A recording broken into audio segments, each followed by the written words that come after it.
ये ceremony high school students के लिए होती है, जहां सबको एक स्पेशल जीन इंजेक्शन दिया जाता है। इस इंजेक्शन में एक रेयर सीरम होता है, जिसमें अब तक रिकॉर्ड किए गए सभी मैजिकल बीस्ट्स के प्राइमल जीन्स मौजूद होते हैं। इंजेक्शन लगते ही हर स्टूडेंट रैंडमली एक जीन अब्सॉर्ब करता है और फिर बीस्ट के रूप में अवेकन हो जाता है। प्रोफेसर वार्न करता है कि इंजेक्शन के बाद पैनिक मत करना और जो भी पावर सर्ज आए उसे कामली एक्सेप्ट करना। लेकिन जैसे ही इंजेक्शन होता है, सारे स्टूडेंट्स अपनी नई पावर से ओवरवेल्म्ड हो जाते हैं। लेकिन जब ये ही खुद को सीरम इंजेक्ट करता है तो कुछ भी नहीं होता। प्रोफेसर सोचता है कि शायद उसे डिफेक्टिव इंजेक्शन मिला है। इतना सुनते ही एक लड़की लाफ करने लगती है और पास आती है, लेकिन जैसे ही वह करीब आती है, यही के अंदर एक अजीब फीलिंग उठती है। नॉर्मल एक जीन की जगह उसे मिलता है इन्फिनिट मॉन्स्टर टेम्पलेट, एक ऐसी पावर जो उसे सभी बीस्ट्स की एबिलिटीज और ट्रेट्स हासिल करने देती है। अचानक उसके शरीर में एनर्जी सर्ज होता है, उसकी स्ट्रेंथ नेक्स्ट लेवल पर पहुंच जाती है और जो बुली उसके सामने खड़ा था वह दूर गिर जाता है। बाकी स्टूडेंट्स भी अपनी जगह पर खड़े नहीं रह पाते, सब शॉक में। जो अब तक अल्टीमेट लूजर था, वही आज सबके ऊपर खड़ा है। तभी लाउड स्पीकर से अनाउंस होता है कि सभी अवेकेंड स्टूडेंट्स को टेस्टिंग बिल्डिंग रिपोर्ट करना। मशीन्स हर स्टूडेंट की रियल पावर रिवील करती हैं। शिन्युआन अवेकन करता है third tier blood line swift spine bug, जो उसे स्पीड और स्ट्रेंथ देता है। शू अवेकन करता है रेयर आइस डीमन ड्रैगन, एक top tier blood line. Teachers instantly पहचान लेते हैं कि ये फ्यूचर का चैंपियन। मिस लियू अवेकन करती है stage 4 nether sparrow blood line, जिसकी पावर एक सिटी तक डिस्ट्रॉय कर सकती है। सिर्फ ग्रैंड मास्टर्स ही इसका सामना कर सकते हैं। इस बीच ये ही अपनी अवेकनिंग डिटेल्स चेक करता है। उसे अजीब लगता है कि बाकी सब स्टेज 3 या स्टेज 4 में रैंक्ड है, लेकिन उसका बीस्ट सिर्फ एक लेटर रैंक में शो हो रहा है। आखिरकार उसका नाम कॉल होता है। सभी एक्सपेक्ट कर रहे हैं कि अब कुछ बड़ा होने वाला है। ये ही टेस्टिंग चेंबर में कदम रखता है। जैसे ही वह अंदर आता है, उसके शरीर से हैवी प्रेशर रिलीज होता है। बाकी स्टूडेंट्स इसे इंस्टेंटली फील करते हैं और विस्पर करने लगते हैं। सबको लगता है कि शायद नेक्स्ट स्टेज पार ब्रेक थ्रू करेगा, लेकिन मशीन पर रिजल्ट्स आते हैं तो सभी कंफ्यूज हो जाते हैं। उसका ज्यादातर डेटा हिडन है, सिर्फ बेसिक्स विजिबल। उसका बीस्ट ब्लड लाइन अननोन और मार्शल लेवल सिर्फ स्टेज 3 मार्शल डिसाइपल शो हो रहा है। कमरे में हल्की मरमर उठती है। सारे स्टूडेंट्स हंसने लगते हैं, मॉकिंग करते हैं उसके वीक रिजल्ट का। कुछ उसे यूजलेस कहते हैं तो कुछ अननोन बीस्ट लेवल पर हंसते हैं, ये कहकर कि आखिरकार वह बस एक एवरेज फेलियर ही है। लेकिन लगता है ये ही को सब समझ आ गया है। उसका सिस्टम दूसरों जैसा नहीं चलता। टेस्टिंग मशीन उस इन्फिनिटिव मॉन्स्टर टेम्पलेट को रिकॉग्नाइज नहीं कर सकती जो उसके पास है, क्योंकि ये स्टेजेस या ब्लड लाइन टीयर्स पर ऑपरेट नहीं करता। वो अपने मॉन्स्टर टेम्पलेट को इन्फिनिटली अपग्रेड कर सकता है क्वेस्ट करने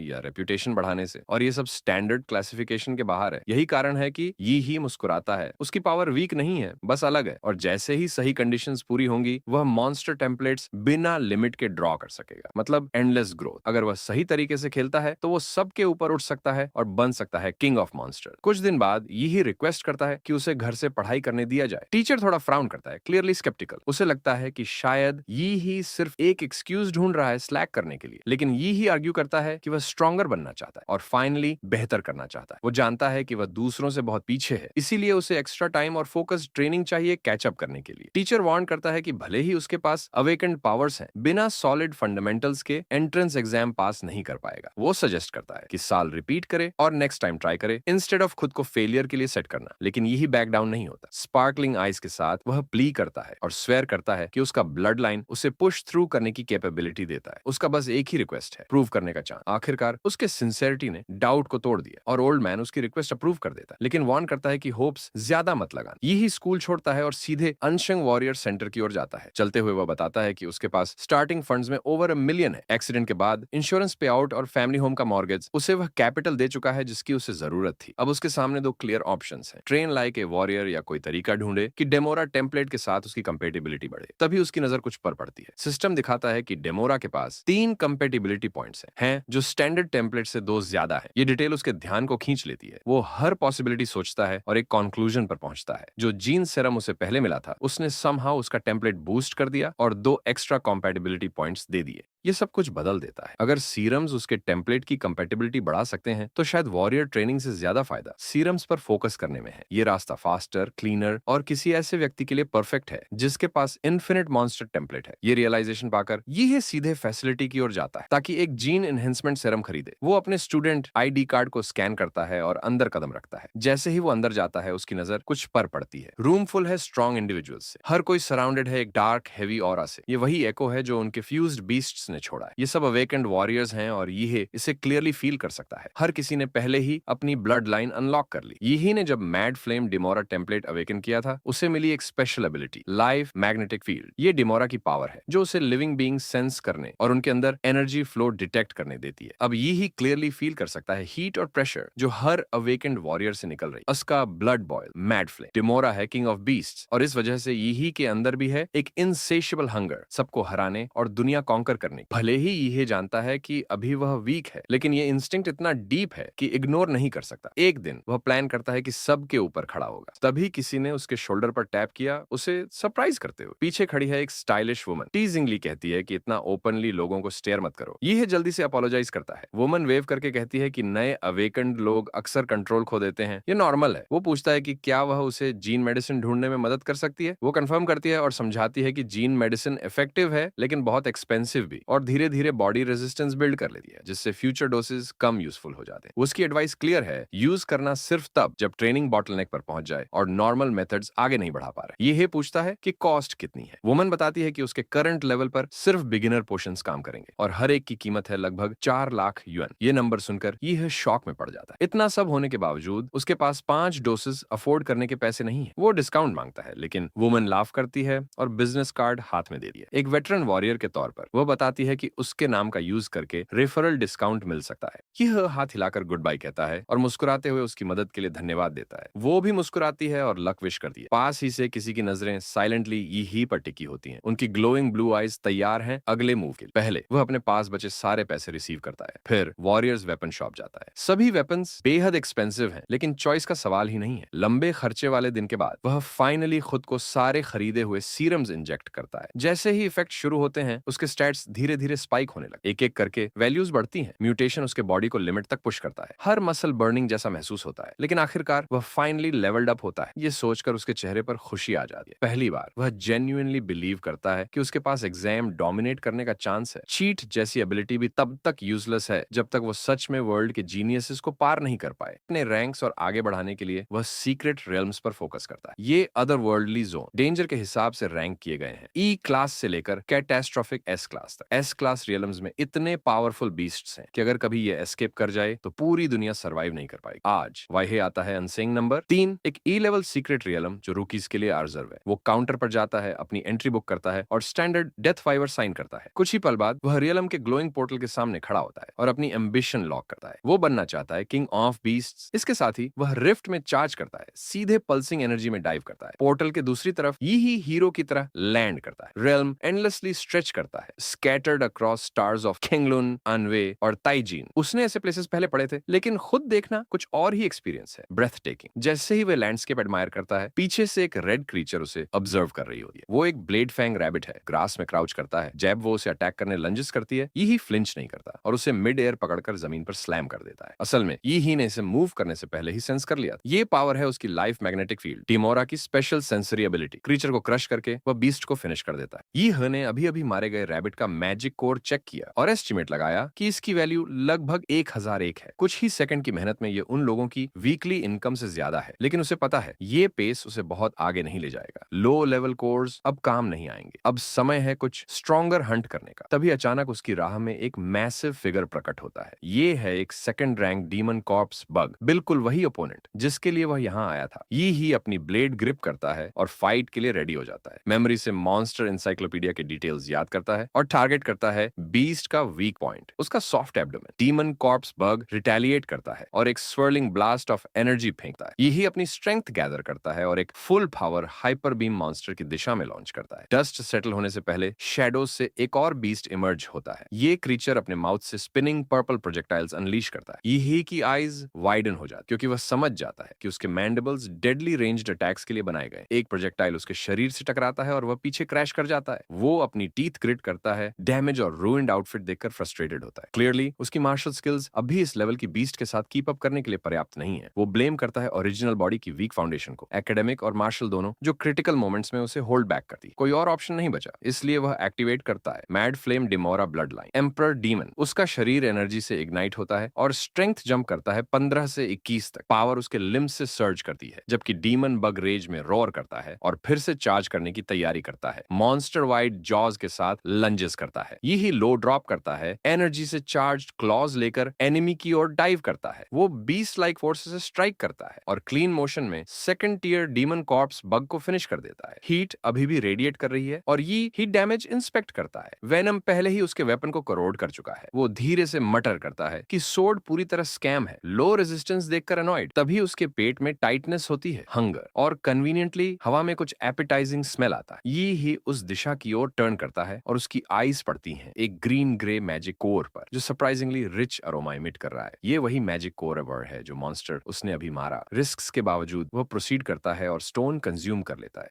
जैसे ही वह उसे निगलता है, उसके शरीर के अंदर एनर्जी बर्स्ट हो जाती है और लिम्स में फैलने लगती है। तुरंत सिस्टम अपडेट फ्लैश करता है। मैड फ्लेम डीमोरा टेम्पलेट के साथ उसकी कंपैटिबिलिटी थोड़ी बढ़ चुकी होती है। यहीं उसे सच्चाई समझ आती है। सस्ते मैजिक कोर्स महंगे जीन पोशन से कहीं ज्यादा एफिशिएंटली कंपैटिबिलिटी बढ़ा सकते हैं। इसे एक स्टोन ने वही रिजल्ट दे दिया जो 4 बेहद महंगे सीरम्स से मिलता। उसे यकीन नहीं होता कि उसने कितना पैसा पे टू विन जीन पोशंस पर बर्बाद कर दिया। तभी ही एक डिसीजन लेता है। वह पूरी रात हंट करेगा ताकि अपना लॉस रिकवर कर सके। लाइफ मैग्नेटिक फील्ड एक्टिवेट करते ही वह सराउंडिंग स्कैन करता है और नियर बाय टारगेट्स लॉक कर लेता है। अगले दिन दोपहर तक उसकी कंपैटिबिलिटी 9% तक पहुंच जाती है। उसके फिजिकल स्टैट्स भी बढ़कर 15.8 हो जाते हैं। अब वाइट ग्रेड कोर्स उसे और इंप्रूव नहीं कर रहे, इसलिए वह उन्हें कंज्यूम करना बंद कर देता है और बाकी बेचने का फैसला करता है। जब वह सारे स्टोन्स काउंटर पर रखता है, रिसेप्शनिस्ट पूरी तरह स्टन्ड रह जाती है। एक हाई स्कूल स्टूडेंट का इतनी बड़ी क्वांटिटी में कोर्स लाना ऑलमोस्ट इनसेन है। प्रोटोकॉल फॉलो करते हुए ही को सेल से 2 लाख क्रेडिट मिलते हैं। अब कॉलेज एंट्रेंस एग्जाम में सिर्फ 9 दिन बचे हैं। इसी बीच अनशेंग नंबर 4 में एक D class secret realm public के लिए ओपन होता है। एक स्मॉल टीम एंट्री की तैयारी कर रही होती है। उनका टारगेट है ब्लड जेड फ्लावर, जो एक हाई पेइंग बोंटी मिशन से जुड़ा है, लेकिन टीम एक मेंबर शॉर्ट हो। ओल्ड चेन की रेंटिन इंजरी की वजह से स्क्वाड इनकम्प्लीट रह जाता। तब लिन्हे ग्रुप को आश्योर करता है कि उसने एजेंसी से कांटेक्ट कर लिया और रिप्लेसमेंट मार्शल आर्टिस्ट पहले से मौजूद है, और वो मार्शल आर्टिस्ट होता है ये है। डिस्ग्यूज में वह अपनी फेक आइडेंटिटी कंफर्म करता है, डैड्सला लेवल 9 मार्शल डिसिप्लिन। असल में उसने एक इल्जेल एजेंसी को 1 लाख क्रेडिट्स दिए थे फॉरेस्ट क्रेडेंशियल के लिए, ताकि मिशन ज्वाइन कर सके। उसका नाम सुनकर बाकी लोग कंफ्यूज हो जाते हैं। यही कैजुअली कह देता है कि ये बस एक कॉपीराइट सेफ वर्जन है। लिन ही उसे ऊपर से नीचे तक देखता है और साफ वार्निंग देता है कि टीम को स्लो मत करना। उसका लेवल लो है और एक्स्ट्रा रिस्क किसी को नहीं चाहिए। फिर भी कंडीशन पर उसे साथ ले लिया जाता है कि वह मिशन के दौरान क्वाइटली ऑब्जर्व करेगा। ये है हर बात मानने के लिए रेडी होता है। थोड़ी देर बाद ग्रुप व्हीकल से सीक्रेट रेल में एंटर करता है, शिमरिंग पोर्टल को क्रॉस करते हुए ब्लड जेड फ्लावर को टारगेट बनाकर। उनका रास्ता एक ओएसिस की ओर जाता है जहां वो फ्लावर मौजूद है, लेकिन उसे गार्ड कर रहा है एक पावरफुल टियर 2 मॉन्स्टर जिसके पास एक एलीट ब्लड लाइन। इस बीच ये टेरेन सर्वे करता है। पिछली बार के लश रेन फॉरेस्ट के उलट यह रेल्म सिर्फ और सिर्फ एक वाइड ओपन डेजर्ट है।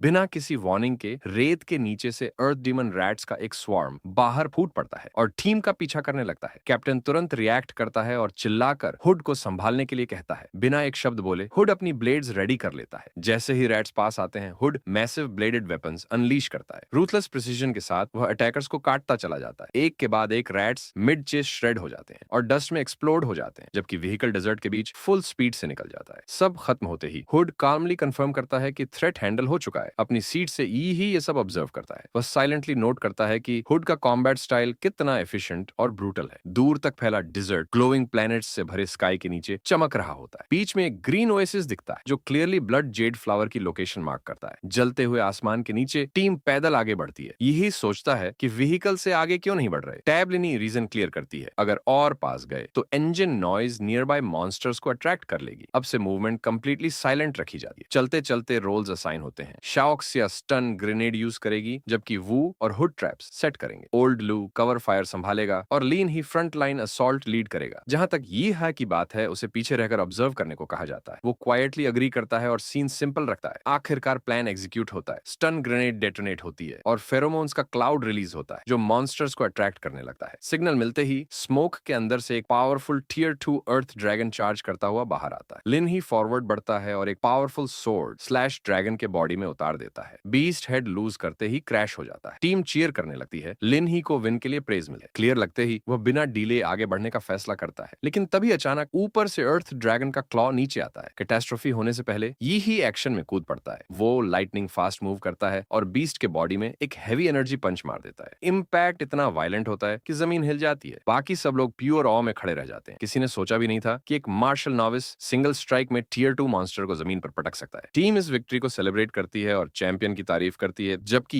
ही इसे कैजुअली इग्नोर कर देता है, जैसे कुछ खास हुआ ही नहीं। लिन ही ड्रैगन का कोर उठाकर विक्ट्री कंफर्म करता है। टीम इकट्ठा होती है और बीस्ट से निकली रेड सोल एसेंस पर डिस्कशन शुरू हो जाता है। उसकी पावर और वैल्यू देखकर पूरी टीम हैरान रह जाती है। कैप्टन शुक्रगुजार होता है कि उन्होंने अर्थ ड्रैगन को हराया और उसका ब्लड सिक्योर कर लिया, लेकिन इससे पहले कि कोई कुछ कह पाए, अचानक एक शार्प ब्लेड कैप्टन की पीठ के आर पार निकल जाती है और ये वार किसी और ने नहीं, हुड ने किया होता है। पूरी टीम डिसबिलीफ में फ्रीज हो जाती है। लिन ही दर्द भरी आंखों से पलटता है, अपनी सोर्ड निकालता है और गुस्से में पूछता है कि आखिर हुड ने बिट्रेयल क्यों किया। तभी एक मैसिव फिगर आगे बढ़ता है। गंजा सिर, कमर पर स्कल बेल्ट और शोल्डर्स पर थिक फर कॉलर। इसे देखते ही सब समझ जाते हैं, ये है हुओ फेंग, एक नोटोरियस डंजन थी जो मार्शल आर्टिस्ट्स की मेहनत की लूट लेता है। इसी बीच लिन ही के कदम लड़खड़ाने लगते हैं। जिस ब्लेड से उसे स्टैब किया गया था उसमें पॉइजन मिला हुआ था। दांत भींचते हुए वह ग्राउल करता है कि आखिर इस गंजे को सीक्रेट डंजन की लोकेशन कैसे पता चली। तभी ही को सच्चाई समझ आ जाती है। हुड की ब्लेड्स में पहले से हिडन इंफॉर्मेशन एम्बेड थी, जो जानबूझकर मॉन्स्टर्स डिस्पैच करते वक्त प्लांट की गई थी। हुड स्मर्क करता है और ही का मजाक उड़ाते हुए कहता है कि डेथ के पीछे भागना छोड़ दे और वापस स्कूल चला जाए, लेकिन ही न जरा सा फ्लिंच करता है न डरता है। वह कामली जवाब देता है कि वह आने वाले एग्जाम में फर्स्ट प्लेस लेने वाला है। गुस्से में हुड वही पॉइजन लेस्ड डैगर्स उछाल देता है, लेकिन ही उन्हें बेयर हैंडेड पकड़ लेता है और अपनी ब्लू ऑरा से जला देता है। ये देखकर होपेंग की इंटरेस्ट अचानक बढ़ जाती है। वहीं दूसरी तरफ हुड पूरी तरह बैलिस्टिक हो जाता है और डैगर्स की बराज फेंक देता है। ये जवाब में फायरी एनर्जी बर्स्ट अनलीश करता है और अपनी पूरी स्ट्रेंथ रिलीज कर देता है। तभी हुड अचानक गायब हो जाता है और अगले ही पल ही के पीछे अपीयर होता है, अपनी डेवास्टेटिंग टेक्निक माउंटेन स्प्लिटर से वॉर करने के। लेकिन ही क्रैकलिंग इलेक्ट्रिसिटी के साथ काउंटर करता है और एक पियर्सिंग एनर्जी बोल्ट फायर करता है, जो सीधा हुड के दिल को चीर देता है। एक ही स्ट्राइक में हुड जमीन पर ढेर हो जाता है। ये देखकर कैप्टन लिनी और बाकी सब स्टन्ड रह जाते हैं। जिसे सब नोविस से समझ रहे थे, उसी ने हुड को वन शॉट में खत्म कर दिया। जब ही ऑरा फार्मिंग करते हुए खड़ा होता है और एनिमी का बॉडी नीचे गिरता है, तो हुओ पेंग के पांव लिटरली कांपने लगते हैं। वह घबराकर पूछता है कि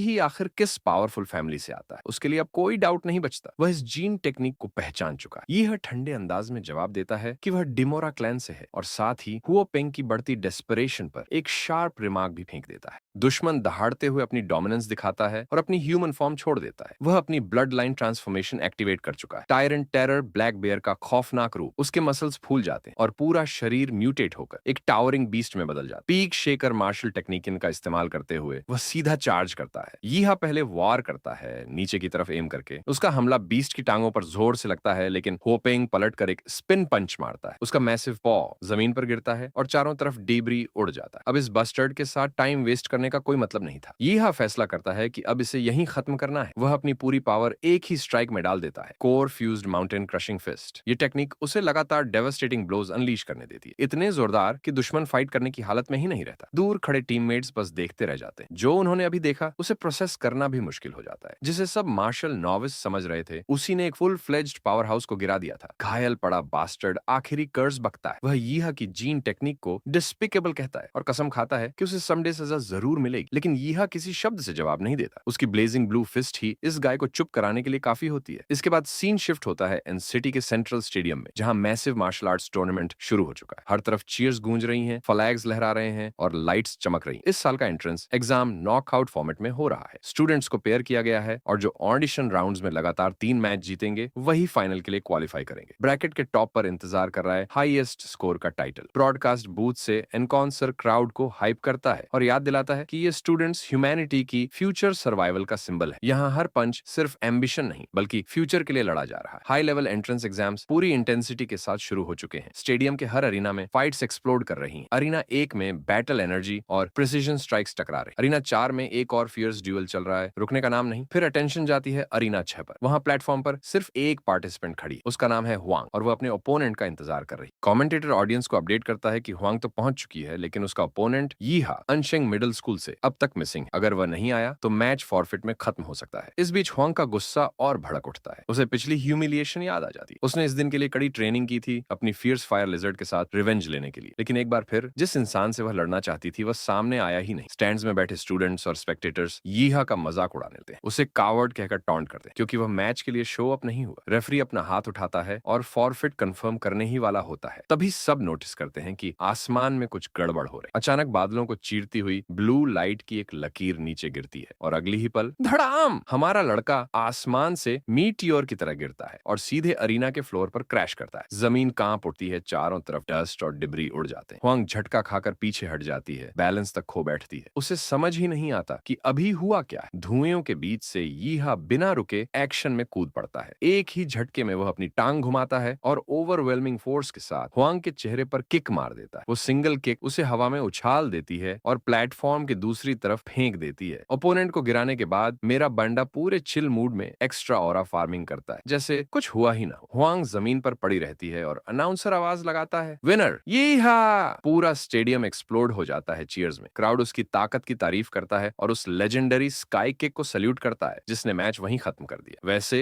यीहा की पावर का सोर्स वही ब्लड जेड फ्रूट है जो उसे कैप्टन ने उनकी जान बचाने के बदले दिया था। टूर्नामेंट ब्रैकेट अपडेट होता है। यीहा नेक्स्ट राउंड में एडवांस करता है जहां उसका सामना होता है लॉन्गटो अंचेंग नंबर 4 मिडिल स्कूल से। लेकिन इस बार भी कोई सस्पेंस नहीं। यीहा एक पावरफुल ब्लू एनर्जी स्ट्राइक से लॉन्ग टाओ को स्ट्रेट नॉकआउट कर देता है। अगले राउंड में वो एक और मिडिल स्कूल के ओपोनेंट को डिसाइसिव तरीके से हरा देता है। क्राउड पागल हो चुका है। लगातार जीत पर लोग चिल्लाने लगते हैं, वन किक सुपरमैन। 3 लगातार विक्ट्रीज के साथ यीहा ऑडिशन फेज क्लियर कर लेता है और टूर्नामेंट के थर्ड राउंड में पहुंच जाता है। अब सीन बदलता है। यूनिवर्सिटी स्काउट्स चारों तरफ से उसे घेर लेते हैं। कोई स्कॉलरशिप ऑफर करता है, कोई फ्यूचर प्रॉमिस करता है। सब उसे रिक्रूट करना चाहते हैं। ऑफिशियल्स और रिप्रेजेंटेटिव्स के बीच खड़ा होकर यीहा शांति से वही सवाल सुनता है जो सब पूछ रहे हैं और फिर अपना जवाब देता है। वह साफ कहता है, I am going to Hwadu university. आसपास कुछ लोग उसे वार्न करते हैं, ज्यादा ओवर कॉन्फिडेंट न होने की सलाह देते हैं। आखिर ह्वादू टॉप मार्शल आर्ट्स यूनिवर्सिटीज में से एक है। वहां एडमिशन लेना आसान नहीं, लेकिन मेरे बैंडी की आंखों में हेजिटेशन नहीं है। वह तय कर चुका है, वो स्ट्रेंथ के दम पर सबको गलत साबित करेगा और फर्स्ट प्लेस अपने नाम करेगा। थोड़ी ही देर बाद ऑफिशियल्स यीहा के पास आते हैं और उसकी मार्शल आर्ट्स लेवल की दोबारा री इवैल्यूएशन की मांग करते हैं। लेकिन जैसे ही रिजल्ट्स सामने आते हैं पूरा माहौल शॉक में चला जाता है। सिर्फ आधे महीने में यीहा की कल्टीवेशन स्टेज सीधे स्टेज 3 से स्टेज 9 पहुंच चुकी होती है। मेरा बांडा काल्मली एक कहानी बना देता है। वो बताता है कि उसने एक डेंजरस सीक्रेट रियलम के अंदर ट्रेनिंग की थी जहां उसे आगे बढ़ाने वाली चीज थी उसके पिता का आखिरी मैसेज। ये सुनते ही क्राउड पूरी तरह स्टंडेड हो जाता है और खबर तेजी से फैल जाती है कि यीहा ने अपना जेनेटिक लॉक तोड़ दिया है। ऑफिशियल्स बिना समय गंवाए ये जानकारी रिपोर्ट करने निकल जाते हैं। लेकिन यीहा को ये सारी अटेंशन जरा भी पसंद नहीं आती। जहां बाकी स्टूडेंट्स अपने मैचेस के लिए फैमिली के चीयर्स के साथ तैयार हो रहे होते हैं, वहीं यीहा अकेला खड़ा रहता है। ना पेरेंट्स, ना फ्रेंड्स, क्राउड में कोई उसका इंतजार नहीं कर रहा होता। उस पल उसे महसूस होता है कि वो सच में अलोन है। तभी उसे एहसास होता है कि वो पूरी तरह अकेला नहीं। उसका टीचर जो मैच को ब्रॉडकास्ट पर देख रहा होता है हल्की सी चीयर देता है सिर्फ यीहा के लिए। यही सपोर्ट उसके लिए काफी होता है और वो फुल कॉन्फिडेंस के साथ अगले प्रमोशन मैच के लिए अरीना में उतरता है। इस बार उसका ओपोनेंट होता है लुओ, एक एलीट लाइनेज वाला फाइटर जिसके पास पावरफुल ब्लड लाइन होती है। सामने आते ही वो बास्टर्ड यीहा को मॉक करता है, लेकिन मेरा बांडा बिल्कुल काल्म रहता है। उसे पता है कि फैसला वर्ड से नहीं बल्कि स्ट्रेंथ से होने वाला है। मैच शुरू होते ही लुओ अपना ब्लड लाइन अवेकनिंग एक्टिवेट करता है और martial technique dashing lightning claw छोड़ता है। वो लाइटनिंग स्पीड और रॉ एनर्जी के साथ यीहा के चेहरे पर क्लॉ मारने दौड़ता है, लेकिन यीहा एक कदम भी नहीं हिलता। यीहा आराम से अपना हाथ उठाकर अटैक रोक देता है, उसकी वीक फोर्स का मजाक उड़ाता है और लुओ की आर्म को ट्विस्ट कर देता है। तेज दर्द के साथ लुओ चीख पड़ता है। उसका हाथ एफर्टलेस तरीके से क्रश हो चुका होता है। इसके बाद यीहा उसे हवा में उठाता है और जमीन पर दे मारता है। इतनी जोरदार स्लैम होती है कि अरीना का फ्लोर तक टूट जाता है और एक बार फिर अनाउंसर जोर से बोलता है, विनर यीहा। इस बार तो होस्ट भी शॉक्ड होता है। लो टूर्नामेंट के टॉप सीड्स में से एक था, फिर भी वो एक भी हिट लैंड नहीं कर पाया। ऑनलाइन फैंस एक्सप्लोड कर जाते हैं, क्लिप्स वायरल होने लगती हैं और लोग यीहा को काम, अनस्टॉपेबल और एक ट्रू मास्टर कहने लगते हैं। स्टैंड्स में क्राउड उसे वन किक मैन कहकर चीयर करता है और श्योर फाइनलिस्ट मान लेता है। जैसे ही लुओ को स्ट्रेचर पर ले जाया जाता है, अरीना के दूसरी तरफ एक नया राइवल यीहा को ध्यान से देखता है और मन ही मन डिसाइड करता है कि वो फाइनल में उसी से भिड़ेगा। इधर ह्वादू यूनिवर्सिटी के एडमिशंस ऑफिस में हलचल मच जाती है और यीहा के रिकॉर्ड की फुल इन्वेस्टिगेशन का ऑर्डर दे दिया जाता है। उधर बाकी अरीनास में मैचेस चलते रहते हैं और दूसरे ग्रुप के कैंडिडेट्स भी धीरे धीरे नेक्स्ट राउंड में एडवांस करने लगे। शाओलिंग, जिसे एंचिंग सेकंड सीनियर हाई की क्वीन कहा जाता है, स्पॉटलाइट के बीच अरीना में कदम रखती है। सामने खड़ी होती है ल्यू चिंगजू, शांत, ग्रेसफुल और सबकी नजर में एक अनअटेनेबल फ्लावर। इन दोनों की राइवलरी पहले से फेमस है, इसीलिए मैच शुरू होने से पहले ही क्राउड पूरा लीन इन कर चुका होता है। रेफरी सीटी बजाता है, शाओलिंग बिना एक पल घमवाए आगे झपटती है और पास आते ही टॉन्ट फेंक देती है, लेकिन ल्यू चिंग कोई जवाब नहीं देती। वो सीधे अपनी एक powerful secret martial art activate करती है। उसकी हथेली से मैसिव एनर्जी वेव निकलती है जो सीधे शाओलिंग से टकराती है और उसे हवा में उछाल देती है। शाओलिंग जल्दी संभल जाती है और तुरंत अपना स्किल इस्तेमाल करती है, हाउलिंग गेल स्टेप। लेकिन ल्यू चिंग स्टैंस बदलते हुए सटल मूवमेंट करती है और चारों तरफ स्वर्लिंग एनर्जी फील्ड बना देती है। हवा के उस ट्रैप में शाओलिंग का हाथ फंस जाता है। फिनिश करने के लिए ल्यू चिंग अपनी प्राइमोर्डियल खेओस फिंगर टेक्निक छोड़ती है। ये देखते ही अनाउंसर खुद शॉक में चला जाता है और चिल्लाकर बताता है कि ल्यू चिंग ने एक high level martial skill master कर ली है, जो बहुत कम स्टूडेंट्स कर पाते हैं। ये सुनते ही शाओलिंग भी पीछे नहीं रहती। वो अपनी अवेकनिंग ट्रांसफॉर्मेशन एक्टिवेट करती है। उसकी ब्लड लाइन से शैडो क्लॉ टाइगर किंग बाहर निकलता है और उसी की मदद से वो ओपोनेंट से डिस्टेंस बना लेती है। अब वो डिमांड करती है कि ल्यू चिंग भी अपनी रियल ब्लड लाइन दिखाए, नेदर फीनिक्स। लेकिन ल्यू चिंग बिल्कुल नहीं। वो कामली कहती है कि नेदर फीनिक्स यूज किए बिना भी वो उसे हरा सकती है। ये सुनकर टाइगर गर्ल को ऐसा लगता है जैसे उसका मजाक उड़ाया गया हो। उसका गुस्सा एक्सप्लोड हो जाता है और वो अपनी फुल पावर अनलीश कर देती है। ल्यू चिंग भी जवाब देती है और ल्यू फैमिली सीक्रेट आर्ट एक्टिवेट करती है। असली क्लैश यहीं से शुरू होता है। शाओलिंग अपनी पूरी ताकत के साथ फियर्स टाइगर्स क्रिपलिंग किक मारती है, सारी स्ट्रेंथ एक ही स्ट्राइक में डाल देती है। इसके जवाब में ल्यू चिंग की उंगली से प्राइमोर्डियल कियोस जेड फिंगर की चमकती एनर्जी निकलती है। दोनों टेक्निक्स टकराती हैं, हवा में एनर्जी क्रैक्स दौड़ जाते हैं और पूरा अरीना हिल उठता है। स्टैंड्स में बैठे किसी को समझ नहीं आता कि अपर हैंड किसका है। जब धूल बैठती है तो शाओलिंग अकेली खड़ी दिखाई देती है, जैसे वही जीत गई हो, लेकिन कुछ गलत सा लगता है। अचानक प्रेशर की एक वेव उस पर गिरती है। रिएक्शन से पहले ही उसकी टांगें जवाब दे देती हैं और वो एग्जॉस्शन से गिर पड़ती है। उसी पल ल्यू चिंग अब भी खड़ी रहती है। रेफरी आगे बढ़ता है और रिजल्ट अनाउंस करता है, Liu Ching is the winner. Online viewers explode कर जाते हैं। खबर फैलती है कि ल्यू चिंग ने rare fourth tier nether phoenix blood line awaken कर ली है। बैटल्स नैरो होने लगती हैं और tournament top 8 advancement draw ceremony की तरफ बढ़ता है। यह आगे आता है और ड्रॉ में स्लॉट ए निकालता है। कुछ ही पल में उसका ओपोनेंट रिवील होता है, शेन चिंगफिंग प्राइवेट हाई से, जो उसी ग्रुप ए में आता है। क्योंकि उनकी फाइट सेकंड राउंड में है, शन सजेस्ट करता है कि पहले मैच देख लेते हैं। अरीना में लुओ जमीन पर पड़ा होता है, अपने एनिमी के सामने ओवरवेल्म। उसकी एनर्जी कंट्रोल शार्प और हाई टियर कॉम्बैट के लिए बनी हुई होती है। ये ध्यान से देखता है और रियलाइज करता है कि ये मिस्टीरियस विक्टर कोई और नहीं बल्कि उसका स्कूलमेट क्यूजो है। चिंगफंग का प्रिंसिपल गुस्से से भर जाता है क्योंकि उनका रिप्रेजेंटेटिव टॉप 8 के पहले ही मैच में गिर चुका होता है। ये शन की तरफ मुड़कर पूछता है कि वो खुद को लुओ के मुकाबले कहां रखता है। शन कॉन्फिडेंस के साथ जवाब देता है कि वो मार्शल आर्ट्स क्लब का प्रेसिडेंट है और उसके मुताबिक तो उसके 2 टीममेट्स मिलकर भी उसे हरा नहीं सकते।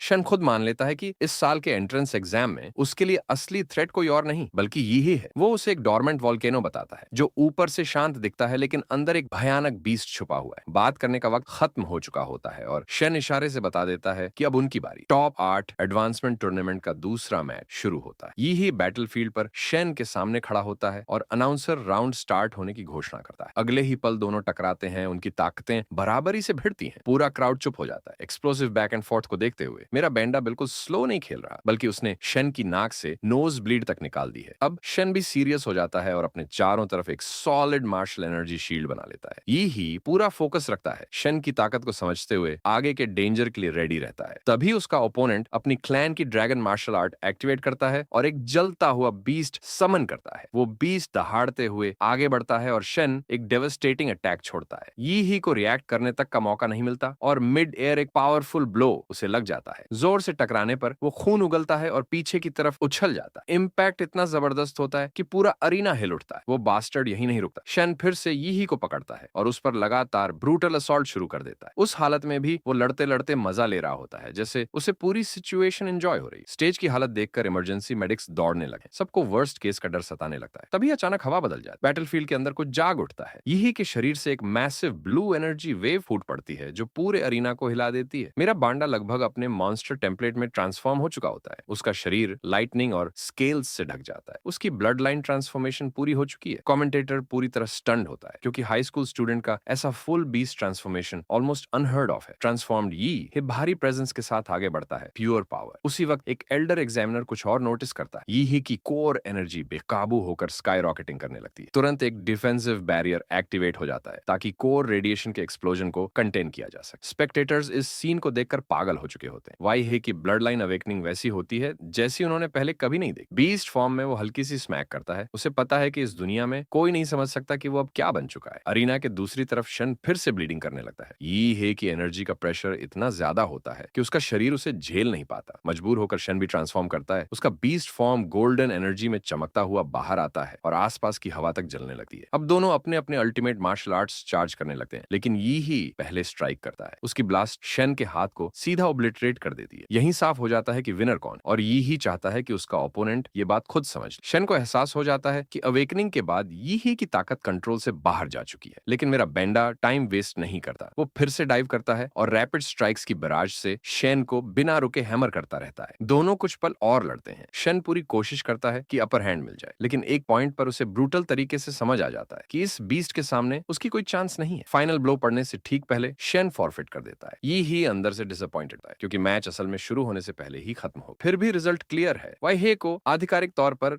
विनर घोषित कर दिया जाता है। ऑनलाइन रिएक्शन इंस्टेंट आता है। फैंस मजाक उड़ाते हैं कि मेरा बंदा तो पूरा सीरियस भी नहीं हुआ था और ओपोनेंट ने सरेंडर कर दिया, बिल्कुल एक पैथेटिक डॉग की तरह। बैटल के क्लिप्स हर प्लेटफॉर्म पर फ्लड हो जाते हैं और सोशल मीडिया पर प्रेज का एक्सप्लोजन हो जाता है। लेकिन उधर प्रिंसिपल शन के सरेंडर करने पर गुस्से से फट पड़ता है। वो धमकी देता है कि अगर शन ने अपना बकाया वापस नहीं चुकाया तो सारी सपोर्ट बंद कर दी जाएगी। लेकिन शन एक ही जेस्चर में उसे चुप करा देता है। वो उसके कंधे को पकड़ता है और बिल्कुल फ्लैट टोन में समझाता है कि उसने सरेंडर इसलिए किया ताकि परमानेंट डैमेज से बच सके। वो उस फैटी को साफ चेतावनी देता है कि ताकत कोई ऐसी चीज नहीं है जिसे धमकियों से कंट्रोल किया जा सके। प्रिंसिपल कुछ देर तक चुप रहता है, फिर धीरे से हाँ में सिर हिला देता है। शन की इंटिमिडेशन ने उसे अंदर तक हिला दिया होता है। थोड़ी ही देर बाद टूर्नामेंट के टॉप 4 फाइनलिस्ट अनाउंस कर दिए जाते हैं। ये हे का स्कूल पूरे बोर्ड पे छा जाता है क्योंकि 4 में से 3 स्पॉट्स उसी स्कूल के नाम हो जाते हैं। उनका प्रिंसिपल अपनी एक्साइटमेंट छुपा नहीं पाता। उसके दिमाग में अभी से प्लान्स चलने लगते हैं कि कैसे यी ही के टीचर को प्रमोट किया जाए जिसने ऐसे एक्सेप्शनल किड्स तैयार किए। उधर यी ही आगे बढ़ता है और अपना मैच असाइनमेंट निकालता है। एक बार फिर उसका नाम ग्रुप ए में आता है। उसके सामने एक पावरफुल लड़की भी आगे बढ़ती है और वही ग्रुप ड्रॉ करती है। इसी के साथ सेमीफाइनल कंफर्म हो जाता है, यी ही वर्सेस लिu चिंग। अरीना में एक्साइटमेंट फूट पड़ती है। फैंस चिल्लाने लगते हैं क्योंकि सबको लग रहा है कि ये अब तक की सबसे इंटेंस बैटल होने वाली। लिu चिंग के पास डिवाइन फिनिक्स पावर्स होते हैं। इससे पहले वो आसानी से एक top tier blood line user को क्रश कर चुकी होती है, जो साफ दिखाता है कि उसकी पावर कितनी ओवरवेलमिंग है। वहीं दूसरी तरफ फैंस यी ही की थंडर बीस्ट पावर्स को भी उतना ही रिवियर करते हैं। सेमीफाइनल वेन्यू में जैसे ही दोनों कंटेस्टेंट्स आगे आते हैं, रेफरी मैच स्टार्ट का सिग्नल देता है। मेरा बंडा इनिशिएटिव लेता है और बिना टाइम वेस्ट किए शो शुरू कर देता है। यी ही की पावर डिस्प्ले देखकर भी लिu चिंग काल्म और कंपोज्ड रहती है। उसके चेहरे पर कोई घबराहट नहीं होती। अंदर से वो बस यही चाहती है कि यी ही इतना स्ट्रांग निकले कि वो उसकी लिमिट्स पुश कर सके। कमेंटेटर धूल के स्वर्लिंग क्लाउड की वजह से ठीक से देख नहीं पाता और स्ट्रगल करता है ये बताने में कि एक्चुअली हो क्या रहा। अब सीन शिफ्ट होता है हमारे बॉय के इनर मोनोलॉग पर। यह जल्दी समझ जाता है कि लिu चिंग सिर्फ पावरफुल ही नहीं है, बल्कि उसके बैटल इंस्टिंक्ट्स और इंटेलिजेंस उसके अब तक के ज्यादातर ओपोनेंट्स से कहीं ऊपर है। फाइट को लंबा खींचने का रिस्क समझते ही वो फर्स्ट मूव लेने का फैसला करता है। उसका शरीर ब्लेजिंग एनर्जी से इग्नाइट हो जाता है और वो सीधा लिu चिंग की तरफ चार्ज करता है, फुल फोर्स अटैक लॉन्च करते हुए। लिu चिंग अपने चारों तरफ एनर्जी रैप कर लेती है, काउंटर के लिए तैयार होती हुई। जैसे जैसे यी पास आता है, लास्ट मोमेंट पर यी ही अचानक स्पिन करता है और स्वीपिंग स्ट्राइक मारता है, उसे ऑफ गार्ड पकड़ने की कोशिश में। लिu चिंग इंस्टेंट रिएक्ट करती है और जस्ट इन टाइम ब्लॉक कर लेती है, लेकिन ये मूव उसे जेन्युइनली सरप्राइज कर देता है।